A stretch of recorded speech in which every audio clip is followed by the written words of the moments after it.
Bismillahirrahmanirrahim. Assalamualaikum warahmatullahi wabarakatuh. Nama diberi Zulaika binti Mustafa.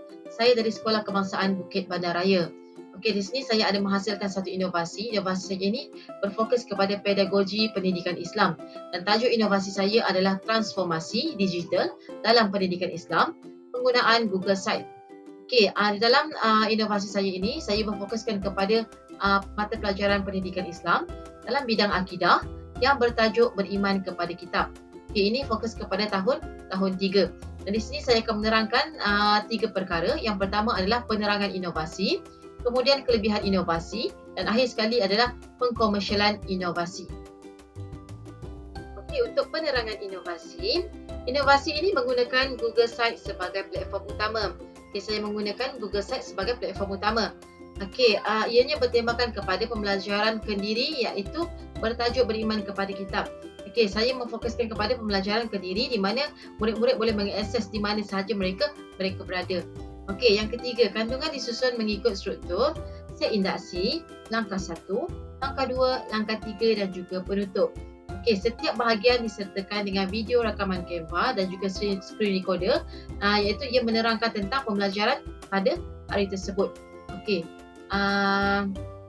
Yang kelima, pentaksiran dilaksanakan melalui platform gamifikasi seperti word wall, puzzleize, quizzes, live worksheet dan juga game kit. Okey, untuk gamifikasi ni, game-game ni saya hasilkan sendiri mengikut tajuk yang telah dipelajari ataupun mengikut video yang telah saya hasilkan.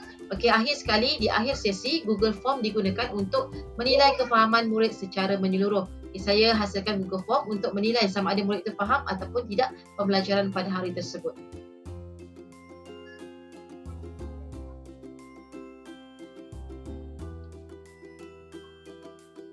Untuk kelebihan inovasi yang telah saya hasilkan, yang pertama adalah menarik dan juga interaktif melalui gamifikasi.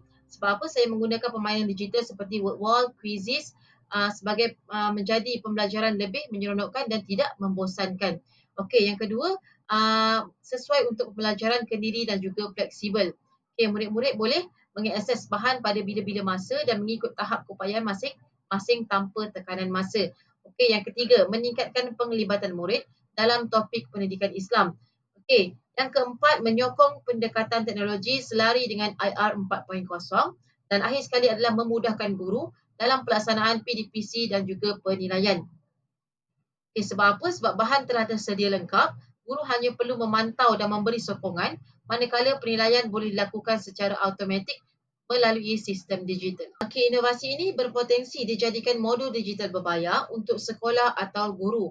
Okay, inovasi ini boleh dipasarkan sebagai bahan pengajaran lengkap yang dijual kepada sekolah atau guru secara individu. Kemudian boleh ditawarkan juga sebagai langganan tahunan ke laman inovasi. Kemudian pakej bahan digital, video, kuis dan juga borang boleh dijual sebagai kit PDPC.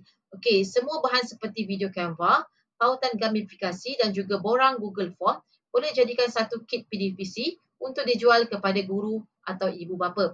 Okey, akhir sekali, potensi dikembangkan menjadi aplikasi atau microkos atas talian. Kandungan inovasi ini boleh dinaik taraf menjadi aplikasi mudah alih atau kursus mini atas talian untuk pembelajaran kendiri yang lebih meluas. Baik, ini sahaja daripada saya. Syukran dan terima kasih. Baik, ini sahaja daripada saya. Syukran dan terima kasih. Baik, ini sahaja daripada saya. Syukran dan terima kasih. Baik, ini sahaja dari